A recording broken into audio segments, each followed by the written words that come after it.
History of RSS. दोस्तों 1925 में एक डॉक्टर ने एक ऑर्गेनाइजेशन बनाया जिसका एम था हिंदू सोसाइटी को ब्रिटिश अट्रॉसिटीज के अगेंस्ट तैयार करना।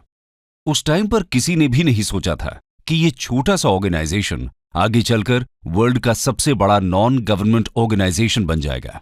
जी हां, हम बात कर रहे हैं राष्ट्रीय स्वयं सेवक संघ यानी आरएसएस की, जो 2025 में 100 साल की हो जाएगी।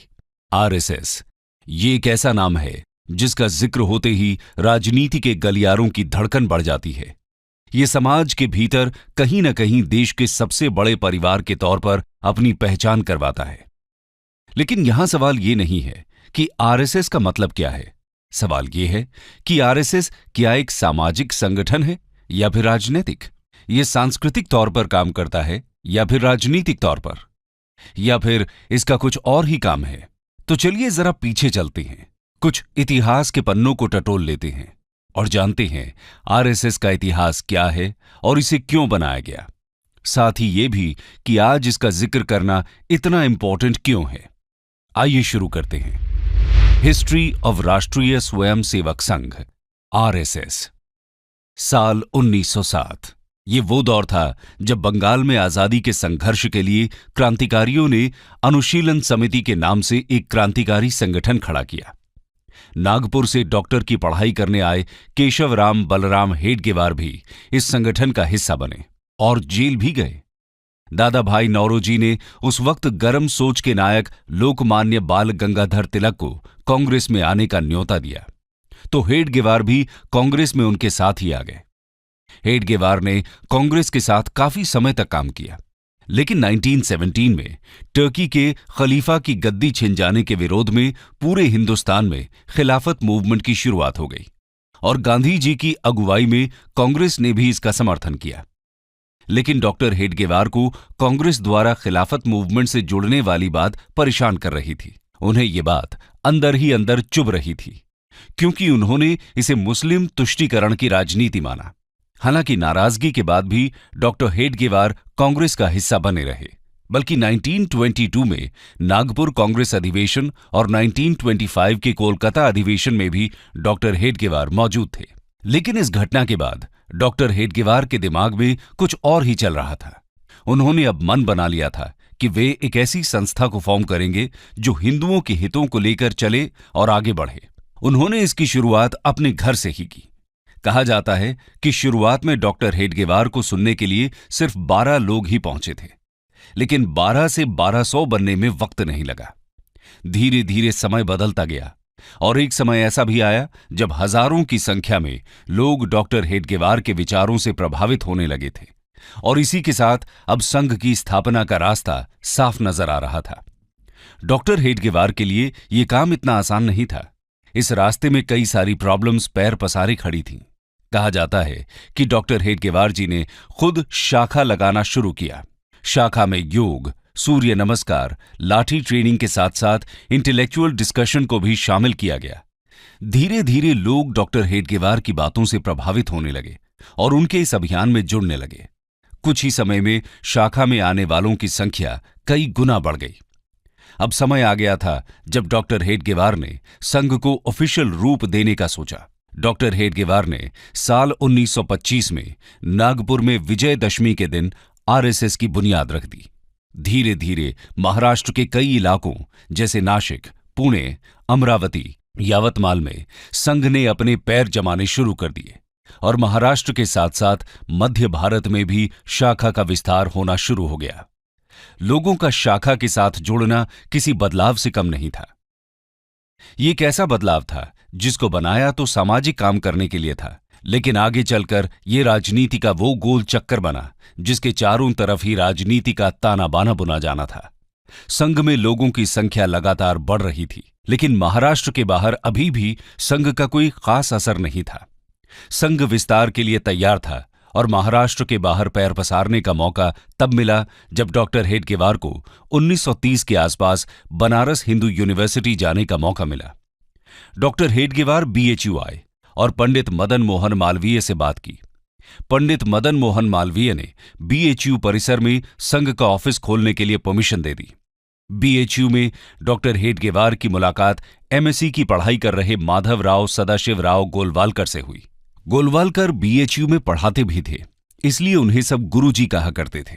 गोलवालकर डॉक्टर हेडगेवार के माध्यम से ही संघ में एक्टिव हुए और उसके मेंबर बने। लेकिन 1940 में डॉक्टर हेडगेवार की मृत्यु हो जाती है और सर्वसहमति से आरएसएस की कमान गोलवालकर को सौंप दी जाती है। गोलवालकर की लीडरशिप में आरएसएस के विचार दिल्ली, कोलकाता, चेन्नई और लाहौर के साथ साथ पूरे देश में फैलना शुरू होते हैं। आइए अब जानते हैं कि आरएसएस कैसे काम करता है और इसकी शाखाएं कहां-कहां फैली हुई हैं। Organisational setup of RSS. RSS की कंस्ट्रक्टिव अरेंजमेंट की बात करें तो आरएसएस 11 पार्ट में बटा हुआ है। हब यानी केंद्र, रीजन यानी क्षेत्र, प्रोविंस यानी प्रांत, डिपार्टमेंट यानी विभाग, डिस्ट्रिक्ट यानी जिला, तालुका, टाउन यानी नगर, ब्लॉक यानी खंड, सर्कल यानी मंडल, ग्राम, ब्रांच यानी शाखा। वहीं अगर आरएसएस की ब्रांच यानी शाखा की बात करें तो ये 5 तरह की हैं।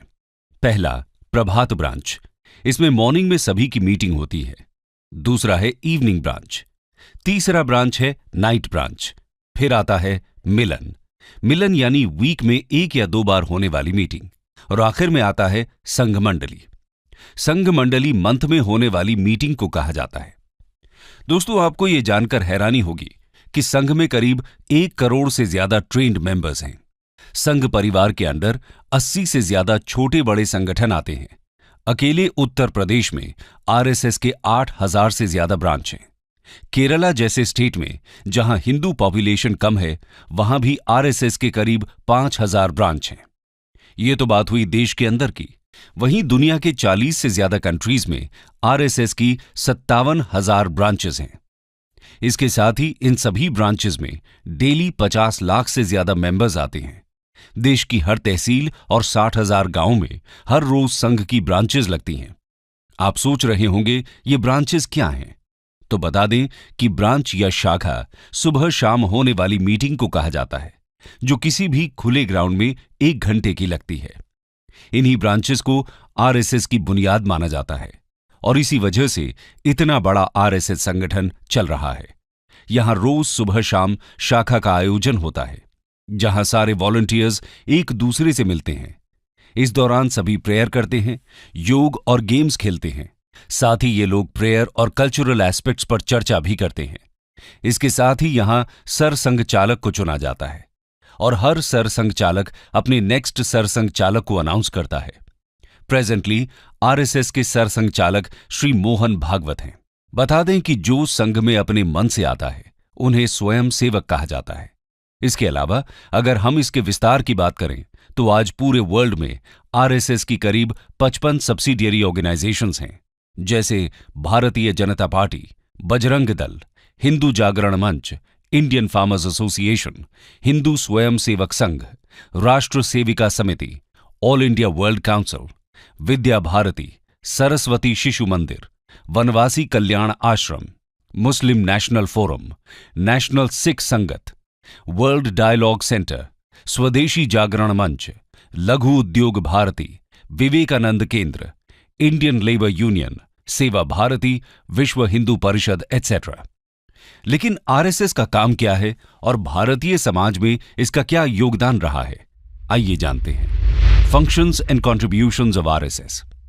दोस्तों, आरएसएस समाज सेवा और सुधार के साथ साथ राहत और रिहेबिलिटेशन के काम करता है। ये काम डिजास्टर साइट और जरूरतमंद इलाकों में संघ के वॉलंटियर्स देते हैं। इसके अलावा देश में कास्टिज्म को खत्म करना और कल्चरल नेशनलिज्म को बढ़ाना भी संघ का मकसद है। इसके लिए संघ मैगजीन निकालता है, जिन्हें लाखों लोग पढ़ते हैं। इनमें मेन मैगजीन ऑर्गेनाइजर और पंचजन्य है। इसके अलावा संघ टीनेजर्स और चिल्ड्रन के लिए देवपुत्र नाम की मैगजीन भी निकालता है। अगर बात करें आरएसएस के अभी तक के योगदान की, तो भारत में कश्मीर विलय के वक्त जब नेहरू सरकार कुछ असमंजस की स्थिति में थी, तो उस वक्त सरदार पटेल द्वारा हेल्प मांगने पर आरएसएस प्रमुख गुरु गोलवालकर ने ही महाराजा हरि सिंह से बात की थी, जिसके बाद महाराजा हरि सिंह ने विलय के लिए दिल्ली लेटर भेजा था। इसके अलावा दादरा और नगर हवेली और गोवा के भारत में विलय के दौरान भी संघ ने बहुत इंपॉर्टेंट रोल प्ले किया था। 22 जुलाई 1954 को दादरा को पोर्चुगीज से मुक्त कराया गया था। 28 जुलाई को आरएसएस लीडर वाकनकर की लीडरशिप में स्वयंसेवक्स ने नारोली पुलिस स्टेशन पर हमला बोल दिया और पोर्चुगीज स्टाफर्स को ओवरपावर करते हुए उन्हें सरेंडर करने के लिए मजबूर कर दिया। लिबरेशन फोर्सेस को इस तरह आगे बढ़ता देख पोर्चुगीज फोर्सेस कैप्टन विर्गिलियो फिडाल्गो के नेतृत्व में राजधानी सिल्वासा की तरफ रिट्रीट कर चुकी होती है। लिबरेशन फोर्सेस फिडाल्गो से सरेंडर करने के लिए कहते हैं और इनके मना करने पर बड़ी संख्या में आरएसएस स्वयंसेवक्स और लिबरेशन फोर्सेस के बाकी मेंबर्स सिल्वासा की तरफ मार्च करते हैं।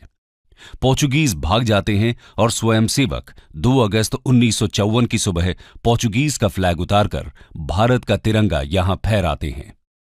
इस तरह पूरा दादरा नगर हवेली पोर्चुगीज के कब्जे से मुक्त कराकर भारत सरकार को सौंप दिया जाता है। 1962 में जब इंडो चाइना वॉर हुआ, उस वक्त भी संघ ने आगे आकर आर्मी की हेल्प की। आर्मी रूट्स पर नजर रखना, एडमिनिस्ट्रेशन की हेल्प, आर्मी का खाने का इंतजाम करना और साथ ही साथ आर्मी फैमिलीज की हेल्प करने जैसे काम आरएसएस द्वारा किए गए। उनके इस काम को पूरे देश के लोगों ने अप्रिशिएट किया।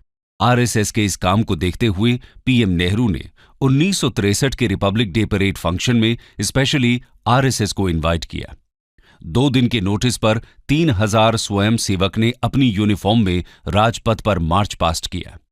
इतना ही नहीं, 1965 में इंडो पाक वॉर के दौरान भी तत्कालीन पीएम लाल बहादुर शास्त्री ने संघ को याद किया था। उस वक्त घायल जवानों को सबसे ज्यादा ब्लड संघ के ही स्वयं सेवकों ने दिया था। साथ ही कश्मीर में एयर स्ट्रिप्स से स्नो हटाने का काम भी संघ के स्वयं सेवकों ने ही किया था। इसके अलावा 1971 में ओडिशा में आए भयानक साइक्लोन से लेकर भोपाल गैस ट्रेजेडी तक, 1984 में सिख दंगों से लेकर Gujarat earthquake, tsunami catastrophe, Uttarakhand floods और कारगिल वॉर में घायल लोगों के रेस्क्यू ऑपरेशंस तक संघ ने आगे आकर अपनी सेवाएं दी। हमेशा संघ ने आगे फोर फ्रंट में खड़े हो लोगों की सेवा की है और सिर्फ इंडिया ही नहीं, इवन नेपाल, श्रीलंका और सुमात्रा में भी संघ ने अपनी सेवाएं दी हैं। आरएसएस द्वारा इतना सब करने के बावजूद वो हमेशा कंट्रोवर्सी में फंसती रहती है। उस पर हमेशा से राजनीति में हस्तक्षेप करने के इल्जाम लगते रहे हैं और इसे सरकार द्वारा बैन करने की मांग उठती रही है। आइए जानते हैं इसे कब कब बैन किया गया है। When was RSS banned? दोस्तों, समय समय पर आरएसएस आलोचना और विवादों में घिरता रहा है। पहली बार जब 1948 में नाथुराम गोडसे ने महात्मा गांधी की हत्या कर दी तो पंडित नेहरू ने इसके लिए आरएसएस को जिम्मेदार ठहराया और इसे बैन कर दिया गया। दूसरी बार 1975 में इंदिरा गांधी ने जब देश में नेशनल इमरजेंसी लगाई थी, उस वक्त भी आरएसएस पर बैन लगा दिया गया था। तीसरी बार 1992 में जब बाबरी मस्जिद को गिरा दिया गया, उस वक्त आरएसएस को बैन किया गया। हम कह सकते हैं कि एक सामाजिक संगठन होने के बावजूद आरएसएस का हमेशा से इंडियन पॉलिटिक्स से गहरा नाता रहा है। आइए आरएसएस और इंडियन पॉलिटिक्स के इस कनेक्शन को समझने की कोशिश करते हैं। RSS and politics. आजादी से पहले और आजादी के बाद भी आरएसएस पॉलिटिक्स से न चाहते हुए भी जुड़ा रहा है। 1975 में इमरजेंसी के वक्त आरएसएस का नाम बड़े लेवल पर पॉलिटिक्स में दिखा। इसके अलावा यह भी बहुत कम लोग जानते हैं कि राजीव गांधी को भी एक वक्त पर आरएसएस के आगे झुकना पड़ा था। दरअसल ये बात 1989 की है, जब राम जन्मभूमि को लेकर छिड़े विवाद में राजीव गांधी को अपनी सत्ता जाती दिखाई देने लगी थी। उस वक्त राजीव गांधी ने आरएसएस से अयोध्या को लेकर बात करने की कोशिश की थी, लेकिन आरएसएस ने राजीव गांधी से किसी तरह की बात करने से मना कर दिया था। संघ उस समय अयोध्या को राजनीति में नहीं घसीटना चाहती थी, जिसके बाद राजीव गांधी सत्ता से बेदखल हो गए। इधर लाल कृष्ण आडवाणी ने वीपी सिंह की सरकार का साथ दिया, लेकिन वीपी सिंह ने जब रिजर्वेशन का दांव खेला तो सारे पासे पलट गए। इस वक्त संघ को एक बड़ा झटका लगा। झटके में ही सही, संघ को यह महसूस हो गया कि राजनीति को अयोध्या जाना ही होगा। इस दौरान रिजर्वेशन की आग फैली तो राजनयिक हलचल मच गई। संघ भी एक्टिव हुआ और विश्व हिंदू परिषद के साथ मिलकर अयोध्या राम जन्मभूमि आंदोलन में साथ देने का फैसला कर लिया। दोस्तों, राजनीति की वजह से आरएसएस हमेशा आलोचना से घिरा रहा है। ऐसा इसलिए क्योंकि आरएसएस वीर सावरकर की आइडियोलॉजी फॉलो करता है, जिसकी वजह से आलोचकों ने हमेशा से संघ को right wing fascist radical Hindu organisation कहा है, जबकि आरएसएस पॉलिटिकल अपीसमेंट के खिलाफ हिंदुओं के हितों को उठाता है। देखा जाए तो आरएसएस की कोई सेट मेजर फिलॉसफी नहीं है, लेकिन आरएसएस 4 तरह की मेन फिलॉसफीज को फॉलो करता है। पहला, अखंड भारत। आरएसएस का मानना है कि आदिकाल से बांग्लादेश, पाकिस्तान, श्रीलंका, म्यांमार, अफगानिस्तान और ईरान तक भारत फैला हुआ था। ये सब अखंड भारत का हिस्सा हैं। दूसरा है इंटेग्रल ह्यूमनिज्म। ये फिलॉसफी दीनदयाल उपाध्याय जी ने दी थी। इस फिलॉसफी के अंतर्गत इंसानियत को सबसे आगे रखने की बात कही गई है। साथ ही ग्रामीण विकास, सोशल डेवलपमेंट और रियलिस्टिक मॉडल को अपनाने पर जोर दिया गया। थर्ड है हिंदुत्व, यानी हिंदू धर्म को सर्वोच्च मानना। आरएसएस का मानना है कि भारत में निवास करने वाले सभी लोग कहीं न कहीं हिंदू धर्म के ही फॉलोअर्स हैं। संघ तिरंगे की जगह भगवा ध्वज को अपने कार्यक्रम में यूज करता है। इसी वजह से उसके ऑफिस पर तिरंगा नहीं फहराया जाता। अक्सर इस वजह से आरएसएस कंट्रोवर्सी में फंसता रहता है। आरएसएस सबसे ऊपर भगवा ध्वज को मानता है। आरएसएस समय समय पर राजनीति में भी एक्टिविटी दिखाता रहता है। बीजेपी में कई बड़े लीडर्स संघ से ही निकले हैं। अब चाहे वो लेट श्री अटल बिहारी वाजपेयी हों, लाल कृष्ण आडवाणी हों, हमारे होम मिनिस्टर अमित शाह हों या फिर देश के पीएम नरेंद्र मोदी। इसीलिए इनके कार्यों में संघ की आइडियोलॉजी की छाप देखना कोई हैरानी की बात नहीं कही जा सकती। कंक्लूजन। तो दोस्तों, एक कमरे से स्टार्ट हुआ ये संघ आज पूरे भारत में ही नहीं बल्कि पूरी दुनिया में फैला हुआ है। आज आरएसएस 97 इयर्स का हो चुका है। दुनिया में शायद ही किसी संगठन की इतनी आलोचना हुई होगी जितनी आरएसएस की हुई है, लेकिन इसके बावजूद आरएसएस आज भी अपने विचारों को लेकर डिटरमिन्ड है और अपने मोटो को लेकर आगे बढ़ रहा है। आज आरएसएस की पॉपुलैरिटी इतनी ज्यादा है कि आप भारत के किसी भी कोने में हो, आपको इसके होने का एहसास हो ही जाएगा।